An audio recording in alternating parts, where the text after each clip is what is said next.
ওম তৎসৎ। ওম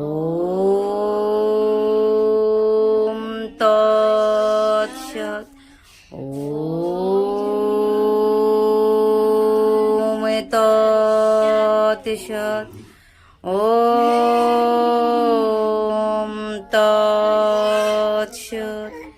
ওম অজ্ঞানতিমিরান্ধস্য জ্ঞানাঞ্জনশলাকয়া চক্ষুর্নিমীলিतं येन তস্मै শ্রী গুরুবে নমঃ। গুরু ব্রহ্মা গুরু বিষ্ণু গুরুদেব মহেশ্বর গুরুরেব পরম ব্রহ্ম তস্मै শ্রী গুরুবে নমঃ। হে কৃষ্ণ করুণা সিন্ধু দীনবন্ধু জগৎপতে গোপেশ গোপিকা কান্ত রাধাকান্ত নমস্তুতে। তপ্ত কাঞ্চন গৌরাঙ্গী রাধে বৃন্দাবনেশ্বরী বৃষভানুসুতে দেবে প্রণমামি হরে প্রিয়ে।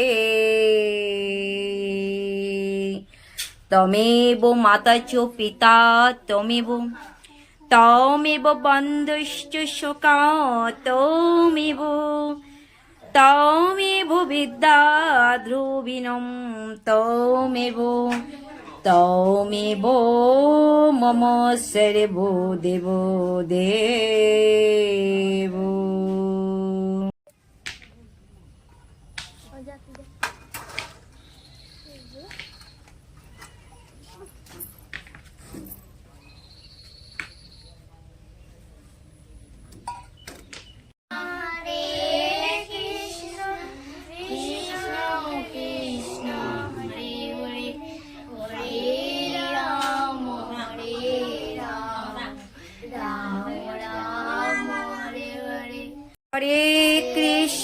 হরে কৃষ্ণ কৃষ্ণ কৃষ্ণ হরে হরে হরে রাম রাম রাম হরে হরে। হরে কৃষ্ণ কৃষ্ণ কৃষ্ণ হরে হরে হরে রাম রাম রাম হরে হরে। बोले बोले श्रीमद् भगवती गीता प्रीति प्रेमानंदे बोल। हरि हरि बोल। प्रेम से कहो श्रीमद् भगवत गीता की, श्रीमद् भगवत गीता की, श्रीमद् भगवत गीता की। अर्जुन বিষাদ যুগের 27 নম্বর থেকে 30 নম্বর শ্লোক পর্যন্ত আজকে পাঠ হবে। तानि समेक्ष च कौन्तेय सर्वन् बन्धनावस्थितन् कृपया परयाविष्टो विषिदानेदमब्रवीत्। যখন কুন্তি পুত্র অর্জুন সকল রকমের বন্ধু ও আত্মীয় স্বজনদের যুদ্ধক্ষেত্রে অবস্থিত দেখলেন, তখনই তিনি অত্যন্ত কৃপাবিষ্ট ও বিষণ্ণ হয়ে বললেন। অর্জুন বাচু দৃষ্টরেমং সজনম কৃষ্ণ যজৎসম সমুপস্থিতম सीदन्ते मम गत्राणि মুখং চ পরিশসতি। অর্জুন বললেন, হে প্রিয় বরি কৃষ্ণ, আমার সমস্ত বন্ধু বান্ধব ও আত্মীয় স্বজনদের এমন ভাবে যুদ্ধাবিলাসী হয়ে আমার সামনে অবস্থান করতে দেখে আমার অঙ্গ প্রত্যঙ্গ অবশ্য হচ্ছে এবং মুখ শুষ্ক হয়ে উঠছে।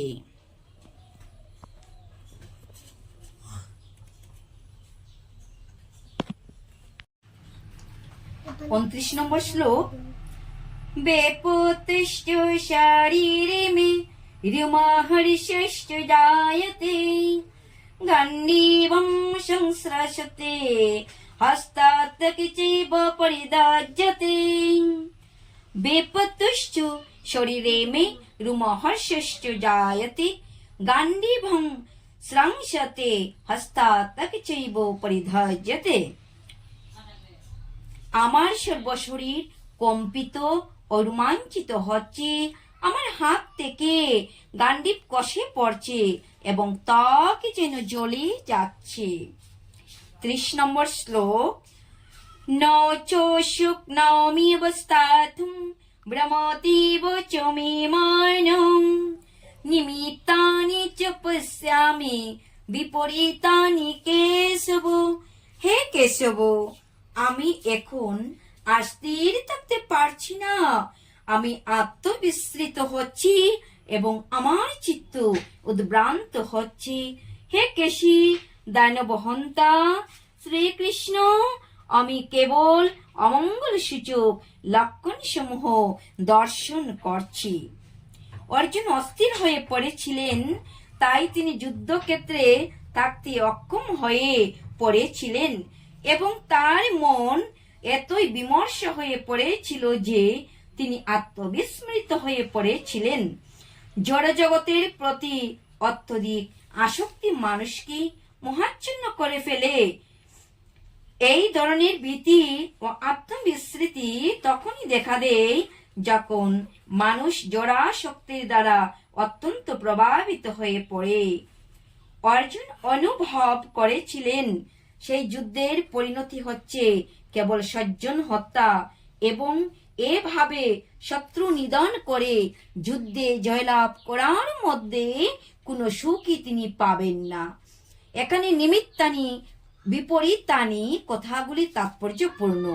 মানুষ যখন নৈরাশ্য ও হতাশার সম্মুখীন হয় তখন সে মনে করে আমার বেঁচে থাকার তাৎপর্য কি। সকলে কেবল তার নিজের সুখ সুবিধার কথাই চিন্তা করে, ভগবানের বিষয়ে কেউই মাথা গামায় না। শ্রীকৃষ্ণের ইচ্ছাতে অর্জুন তার প্রকৃত স্বার্থ বিষয়ে অজ্ঞতা প্রদর্শন করেছেন। মানুষের প্রকৃত স্বার্থ নিহিত রয়েছে বিষ্ণু অর্থাৎ শ্রীকৃষ্ণেরই মাঝে। মায়াবদ্ধ জীবেরা এই কথা ভুলে গেছে, তাই তারা নানাভাবে কষ্ট পায়। এই দেহাত্ম বুদ্ধির প্রভাবে মোহাচ্ছন্ন হয়ে পড়ার ফলে অর্জুন মনে করেছিলেন তার পক্ষে কুরুক্ষেত্রের যুদ্ধে জয়লাভ করাটা হবে গভীর মর্ম বেদনার কারণ। তো আজকের জন্য এই 30 নম্বর শ্লোকে আমরা বিশ্রাম নিলাম। আজকে পাঠ এতটুকু। তো পরবর্তী শ্লোক আমরা 31 নম্বর শ্লোক থেকে পাঠ করব। তো ভক্তগণ অবশ্যই আমাদের এই শ্রীমদ্ ভাগবত গীতার পাঠ্যক্রম আপনারা প্রথম থেকে শেষ পর্যন্ত দেখবেন। আর যাহারা আমাদের এই শ্রীমদ্ ভাগবত গীতা জয়মা গীতা চ্যানেলের নূতন এখন পর্যন্ত সাবস্ক্রাইব করেননি, তারা অবশ্যই আমাদের এই চ্যানেলটিকে সাবস্ক্রাইব করে নেবেন। আর যদি ভালো লাগে আপনাদের অবশ্যই একটি লাইক এবং শেয়ার করবেন। আপনারা ভালো থাকুন, সুস্থ থাকুন। জয় হিন্দ। বলে বলো শ্রীমদ্ ভগবদ গীতা কে, বলে বলো শ্রীমদ্ ভগবদ গীতা কে, বলে বলো শ্রীমদ্ ভগবদ গীতা কে।